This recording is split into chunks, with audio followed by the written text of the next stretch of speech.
Hello नमस्कार दोस्तों। स्वागत है आपका स्टडी 24/7 चैनल पे। आज हम कुछ प्रीवियस ईयर पेपर देखेंगे जो एग्ज़ाम में पूछे गए क्वेश्चन हैं। चलिए तो शुरू करते हैं। प्रथम बौद्ध संगीति का आयोजन किस राजा के शासन काल में हुआ था?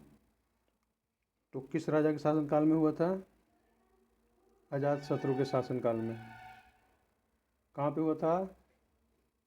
राजगीर में। प्रथम बौद्ध संगीत का आयोजन 483 ईस्वी पूर्व में राजगिरी में अजातशत्रु के शासनकाल में हुआ था। द्वितीय बौद्ध संगीति का आयोजन 383 ईस्वी यानी ठीक 100 साल बाद वैशाली में काला अशोक के शासनकाल में। तृतीय बौद्ध संगीति का आयोजन 255 ईस्वी में पाटलिपुत्रा में सम्राट अशोक के शासनकाल में। और चतुर्थ बौद्ध संगीति का आयोजन प्रथम शताब्दी में कुंडलवन कश्मीर में कनिष्क के शासनकाल में हुआ था। तो इस चारों बौद्ध संगीति को याद करने का एक ट्रिक है। राज जो है वैशाली के साथ पाटलिपुत्रा से कुंडलवन कश्मीर घूमने गया।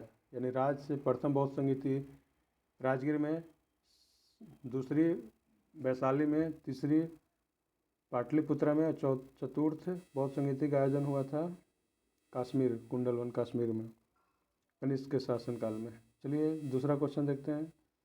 निम्नलिखित में से किसको आरबीसी का कब्रिस्तान कहा जाता है?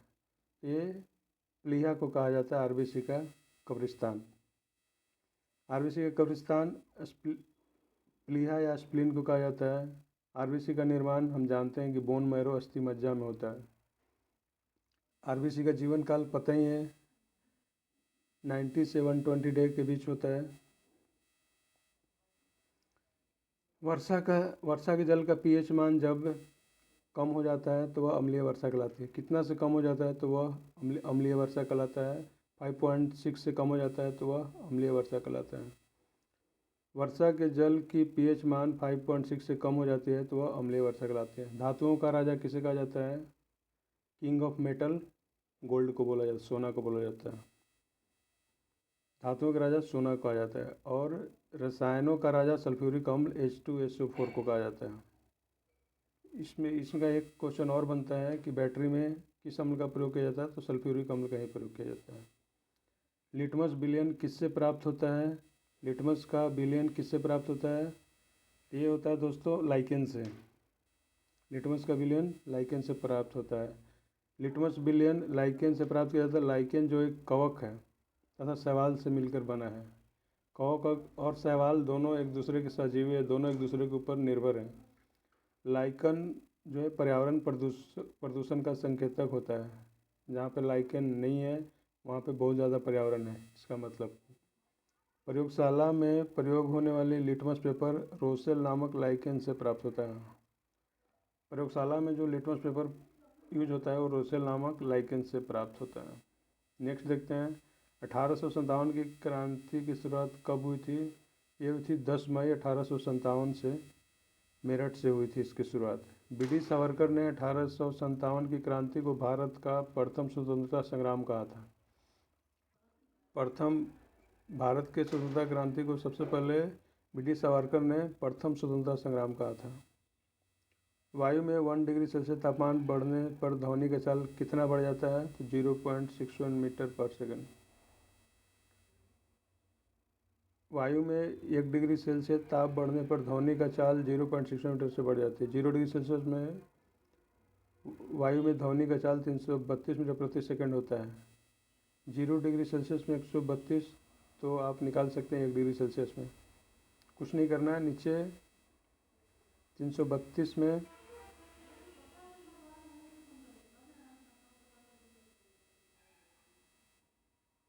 0 डिग्री सेल्सियस में वायु में ध्वनि का चाल 332 मीटर प्रति सेकंड होता है।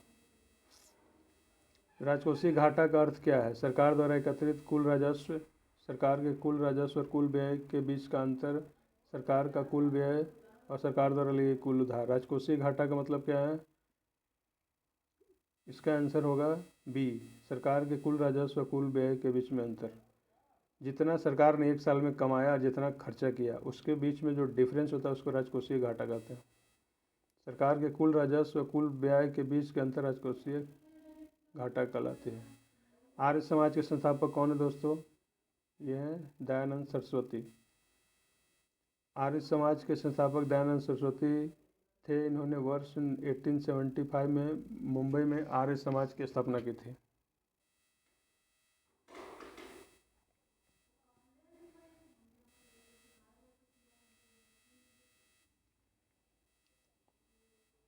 वेदों की ओर लौटो का नारा किसने दिया था? दयानंद सरस्वती ने दिया था।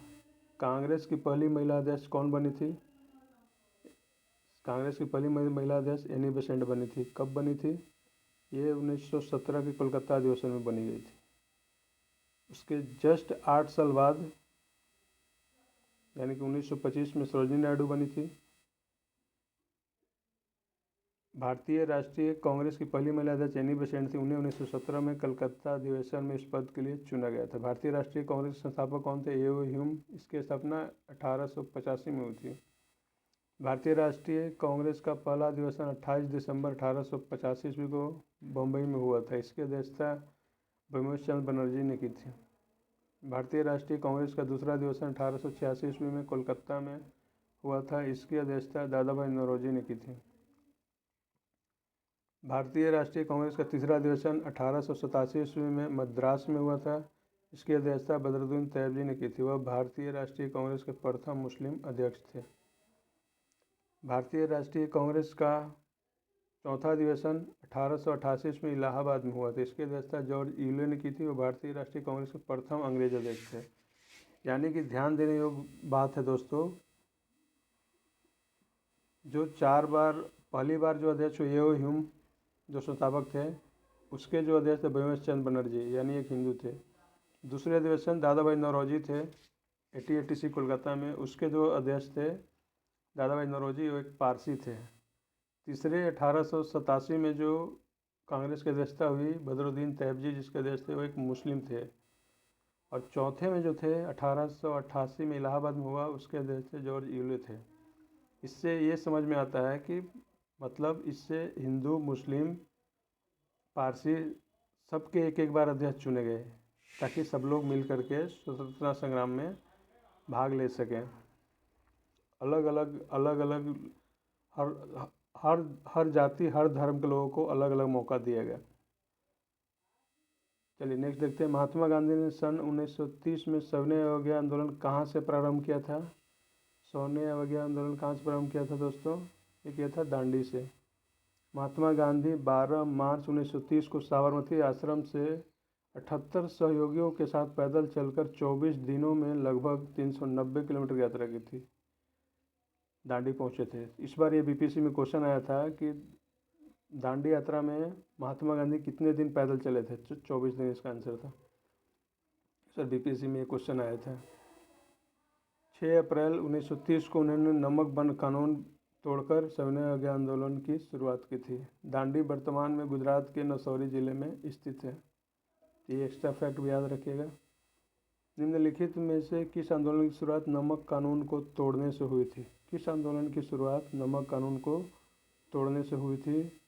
तो सविनय अवज्ञा आंदोलन की शुरुआत नमक कानून तोड़ने से हुई थी। भागीरथी और अलकनंदा का संगम कहाँ पर है? तो भागीरथी और अलकनंदा का संगम कहाँ पे है? देवप्रयाग में है। ये देवप्रयाग में भागीरथी और अलकनंदा नदी मिलते हैं। भागीरथी और अलकनंदा नदियाँ गंगा की 2 प्रमुख स्रोत हैं। इन नदियों का संगम देवप्रयाग में होता है। यहीं से यह नदी गंगा के नाम से जानी जाती है। जब भागीरथी अलकनंदा नदी जब मिलते हैं तो इन नदियों के संगम देवप्रयाग में होता है। यहीं से इसका नाम गंगा नदी पड़ जाता है।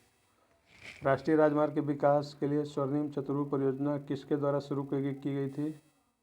राजीव गांधी, अटल बिहारी वाजपेयी, मनमोहन सिंह, नरेंद्र मोदी। ये शुरू किया गया था अटल बिहारी वाजपेयी के द्वारा। स्वर्णिम चतुर्भुज परियोजना के अंतर्गत 5846 किलोमीटर लंबे राष्ट्रीय राजमार्ग द्वारा 4 महानगरों दिल्ली, मुंबई, चेन्नई और कोलकाता को जोड़ा गया था। ये हमारे अटल जी शुरू की। इस परियोजना को 2001 में भारत के भूतपूर्व प्रधानमंत्री अटल बिहारी वाजपेयी के द्वारा शुरू की गई थी। यह परियोजना 2012 में पूर्ण हुई। विश्व के सबसे व्यस्तम व्यापारिक नदी कौन सी है? विश्व की सबसे व्यस्तम व्यापारिक नदी राइन नदी है, इसी से सबसे ज़्यादा व्यापार होता है। विश्व की सबसे व्यस्तम व्यापार नदी राइन नदी है। राइन नदी यूरोप में बहती है। विश्व का सबसे व्यस्तम समुद्री मार्ग उत्तरी अटलांटिक महासागर है। व्यस्तम नदी पूछे तो राइन नदी, सबसे व्यस्तम समुद्री मार्ग उत्तरी अटलांटिक महासागर है। विश्व की सबसे बड़ी लंबी नदी तो नील नदी। सबसे बड़ी लंबी पूछे तो नील नदी, या बड़ी पूछे तो अमेजन। भारतीय राष्ट्रीय अंतरिक्ष अनुसंधान संस्थान इसरो की स्थापना किस वर्ष हुई थी? तो इसरो की स्थापना 1969 में किया गया था। भारतीय राष्ट्रीय अंतरिक्ष अनुसंधान संस्थान समिति की गठन 1962 में किया गया था। बाद में भारतीय राष्ट्रीय अंतरिक्ष अनुसंधान समिति का पुनर्गठन करके 15 अगस्त 1969 को भारतीय अंतरिक्ष अनुसंधान संगठन इसरो की स्थापना की। भारतीय अंतरिक्ष कार्यक्रम को सुचारू रूप से संचालित करने के लिए 1972 में अंतरिक्ष आयोग और अंतरिक्ष विभाग का गठन किया गया तथा इसरो को अंतरिम विभाग के नियंत्रण में रखा गया। इसरो का फुल फॉर्म है Indian space research organisation. ISRO की स्थापना 1969 में। इसरो का मुख्यालय कहाँ है? बेंगलुरु में है। अब इसके हेड कौन है? अभी वर्तमान में के सिवान इसके हेड हैं। भारतीय संविधान में वर्तमान में कुल कितने मौलिक कर्तव्य हैं? वर्तमान में कुल 11 मौलिक कर्तव्य हैं। इसको कब जोड़ा गया था? 1942 42वां संविधान संशोधन में इसको जोड़ा गया था। 10 फंडामेंटल ड्यूटीज को जोड़ा गया था। सरदार स्वर्ण सिंह समिति की अनुशंसा पर संविधान के 42वें संविधान संशोधन 1976 के द्वारा मौलिक कर्तव्यों को संविधान में जोड़ा गया है। इसे रूस के संविधान से लिया गया है। मौलिक कर्तव्यों को संविधान के भाग 4 क में अनुच्छेद 51 क में तहत रखा गया है। 1976 में 42वें संशोधन द्वारा संविधान में नागरिकों के लिए 10 मौलिक कर्तव्य निश्चित किए गए थे। लेकिन जब ये मौलिक कर्तव्य जोड़ा गया था 42वें संविधान संशोधन 1976 में, तब उसमें 10 कर्तव्य थे। वर्तमान में संविधान में 11 कर्तव्यों का उल्लेख है। ठीक है दोस्तों, तो भारतीय संविधान में वर्तमान में कुल कितने मौलिक कर्तव्य हैं? 11।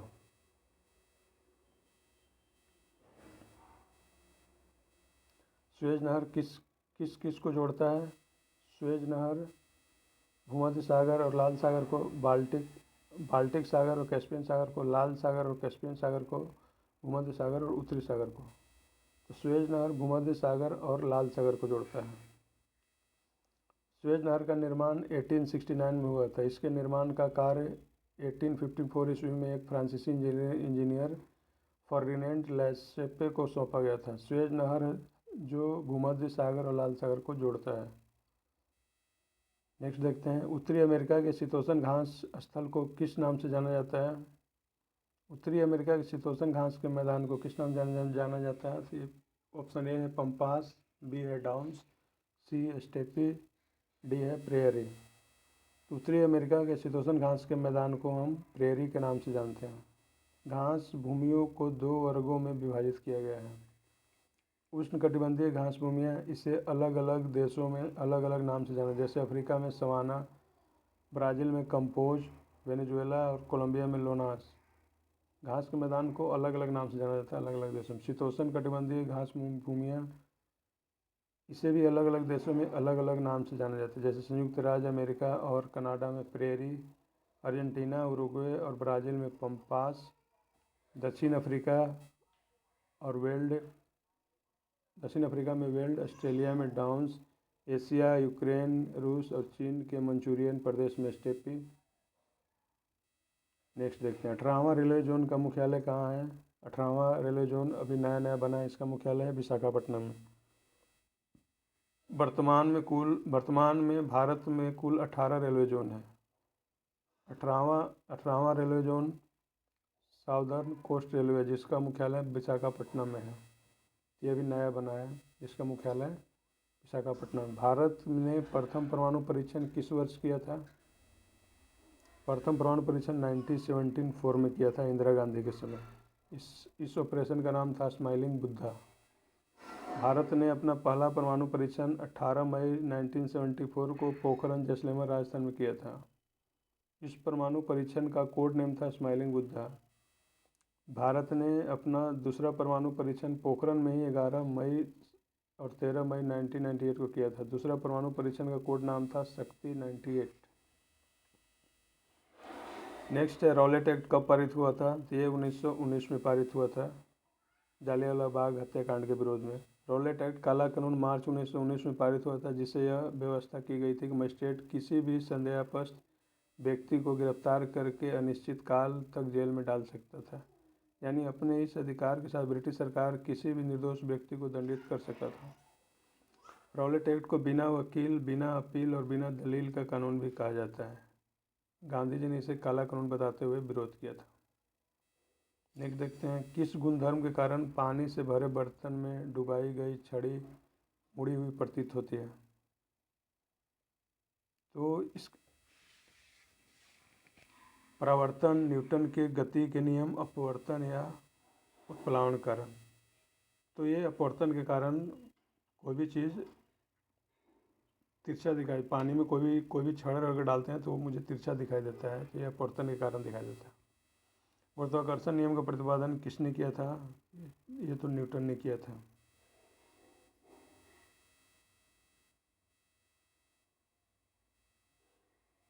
गुरुत्वाकर्षण नियम का प्रतिपादन न्यूटन ने किया था। गति के नियम का प्रतिपादन भी न्यूटन ने किया था। त्वरण की इकाई क्या होती है? मीटर पर सेकंड स्क्वायर। त्वरण की इकाई मीटर पर सेकंड स्क्वायर होती है। कंप्यूटर का मस्तिष्क किसे कहते हैं? सीपीयू को।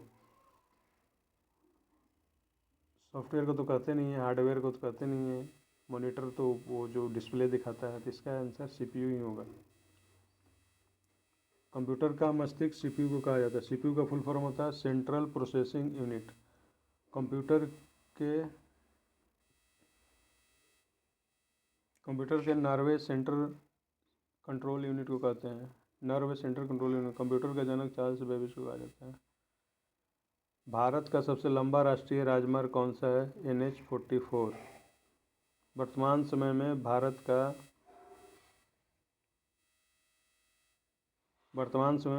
का सबसे लंबा राष्ट्रीय राजमार्ग NH-44 है। इस हाईवे का पुराना नाम NH-7 था। यह राजमार्ग जम्मू कश्मीर के श्रीनगर से शुरू होकर दक्षिण भारत के कन्याकुमारी तक जाता है। इस राष्ट्रीय राजमार्ग की लंबाई 3745 किलोमीटर है। कहाँ से शुरू होता है? श्रीनगर से शुरू होकर दक्षिण भारत के कन्याकुमारी तक जाता है NH-44। निम्नलिखित में कौन सा अम्ल पेट के जीवाणु का नाश करता है? इसका आंसर क्या होगा? सल्फ्यूरिक अम्ल, हाइड्रोक्लोरिक अम्ल, नाइट्रिक अम्ल या इनमें से कोई नहीं। इसका आंसर होगा हाइड्रोक्लोरिक अम्ल। ये पेट में जो जीवाणु जो थोड़े बहुत चले जाते हैं उनको नाश करता है हाइड्रोक्लोरिक अम्ल HCl।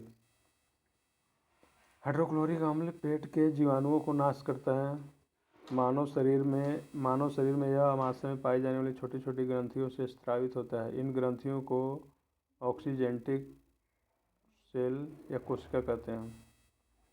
प्रकाश संश्लेषण के दौरान प्रकाश ऊर्जा किस ऊर्जा में रूपांतरित होता है? प्रकाश संश्लेषण के दौरान प्रकाश ऊर्जा जो है रासायनिक ऊर्जा में नियंत्रित होता है। प्रकाश ऊर्जा को रासायनिक ऊर्जा में बदला जाता है। असम का प्राचीन नाम क्या था? असम का प्राचीन नाम कामरूप।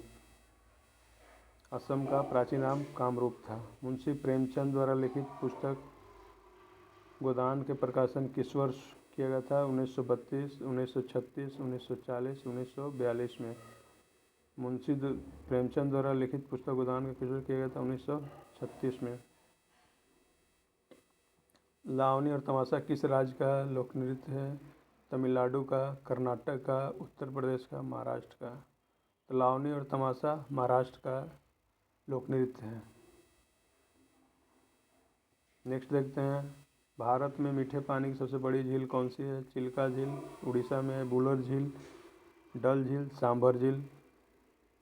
डल झील तो श्रीनगर में है। तो भारत में मीठे पानी की सबसे बड़ी झील कौन सा है? डल झील ही है। बुलर झील।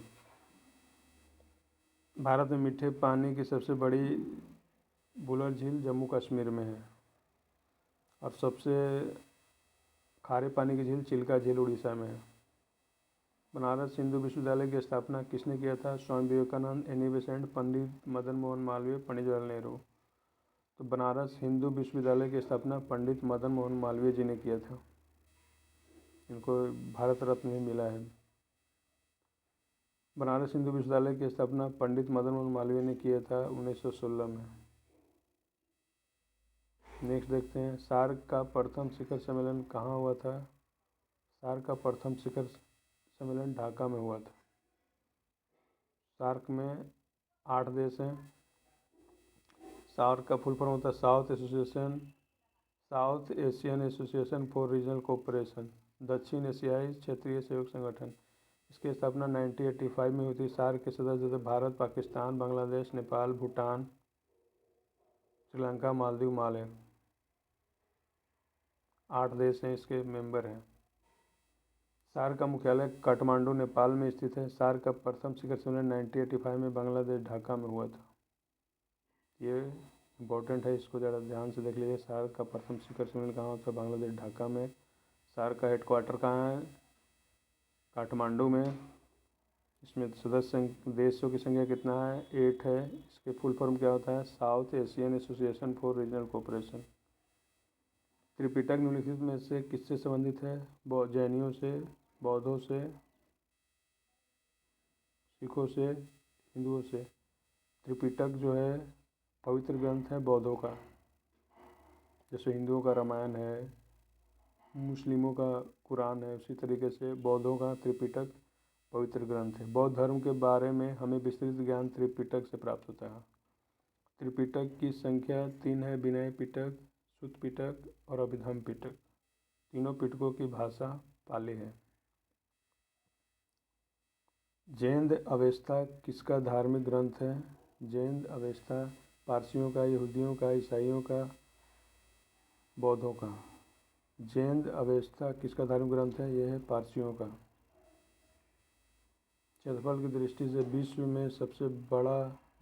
विश्व में भारत का कौन सा स्थान है? दूसरा, 7वां, 5वां, 10वां। तो भारत का क्षेत्रफल की दृष्टि से स्थान है 7वां। सबसे बड़ा कौन है दोस्तों? क्षेत्रफल की सबसे बड़ा है रसिया, उसके बाद है कनाडा, उसके बाद है तीसरा स्थान संयुक्त राज्य अमेरिका का, चौथा है चीन का, 5वां है ब्राज़ील का, छठा ऑस्ट्रेलिया का। जनसंख्या की दृष्टि से विश्व में भारत का स्थान है दूसरा, पहला स्थान है चीन का। यानी जनसंख्या की दृष्टि से दूसरा और क्षेत्रफल की दृष्टि से 7वां। इसलिए यहाँ पे लोगों के पास ज़मीन कम है। प्रोटीन की फैक्ट्री किसे कहा जाता है? माइटोकॉन्ड्रिया को, राइबोसोम को, लाइसोसोम को, इनमें से कोई नहीं। तो प्रोटीन की फैक्ट्री कहा जाता है राइबोसोम को। कोशिका में प्रोटीन का संश्लेषण राइबोसोम में होता है, इसलिए इसे प्रोटीन की फैक्ट्री कहा जाता है। माइटोकॉन्ड्रिया को कोशिका का बिजली घर कहा जाता है। लाइसोसोम को आत्महत्या की थैली कहा जाता है। मानव शरीर में गुणसूत्र क्रोमोसोम की संख्या कितनी होती है? तो मानव शरीर में क्रोमोसोम की संख्या 23 जोड़े या 46 होती है। भारत में रेलवे के जनक किसे माना जाता है? Lord Canning, Lord Harding, Lord Hastings, Lord Dalhousie. Bharat में रेलवे का जनक किसे माना जाता है? लॉर्ड डलहौजी को माना जाता है। इन्होंने ही भारत में रेलवे के जनक लॉर्ड डलहौजी को कहा जाता है। इसी के समय भारत में पहली बार 16 अप्रैल 1853 को मुंबई से थाने के बीच 34 किलोमीटर प्रथम रेल चली थी। भारत में रेलवे का जनक लॉर्ड डलहौजी को कहा जाता है। राष्ट्रीय जलमार्ग 1 कहाँ से कहाँ तक है? ये प्रयागराज से हल्दिया तक राष्ट्रीय जलमार्ग 1 है। राष्ट्रीय जलमार्ग संख्या 1 प्रयागराज से हल्दिया तक। यह जलमार्ग गंगा, भागीरथी और हुगली नदी तंत्र में स्थित है। इस जलमार्ग पर स्थित प्रमुख शहर इलाहाबाद, नया नाम प्रयागराज, वाराणसी, मुगलसराय, बक्सर, आरा, पटना, मुंगेर, भागलपुर, फरक्का, कोलकाता और हल्दिया है।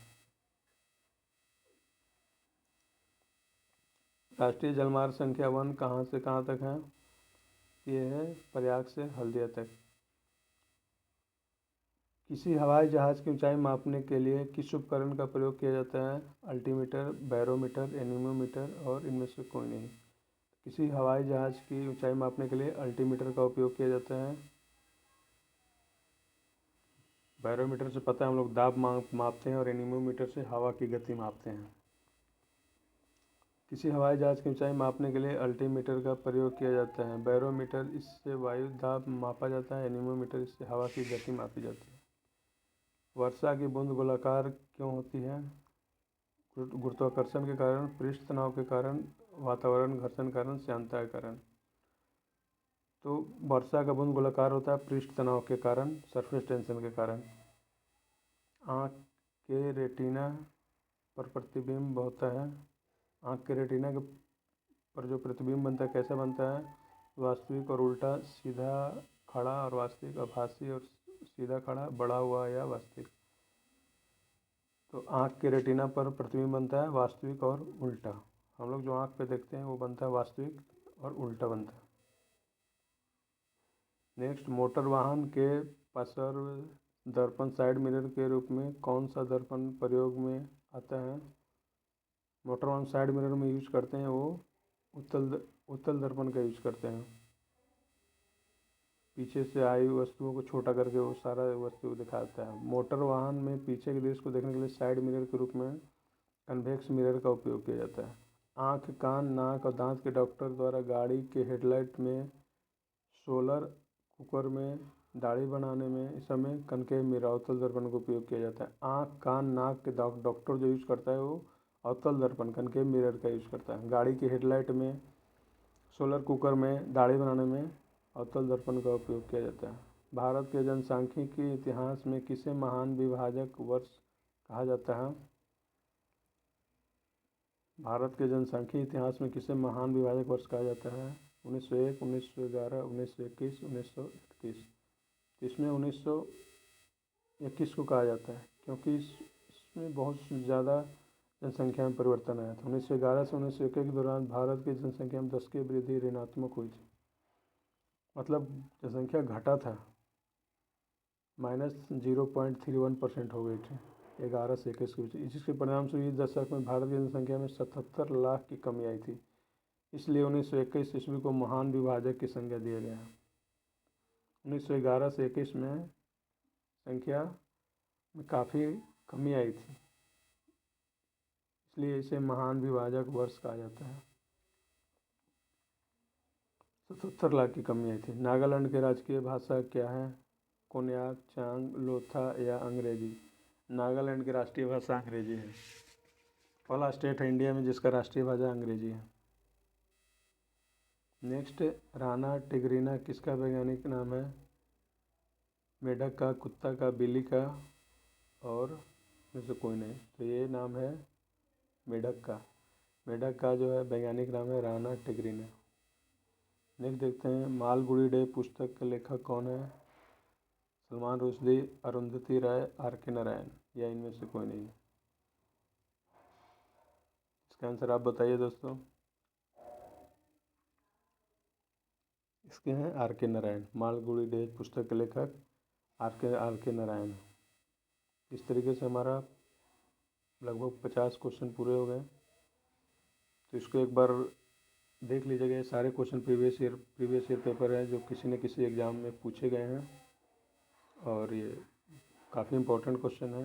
मैंने अलग अलग प्रीवियस ईयर पेपर से इसको मैंने कलेक्ट किया है, तो इसको एक बार रिवीजन कर लीजिएगा।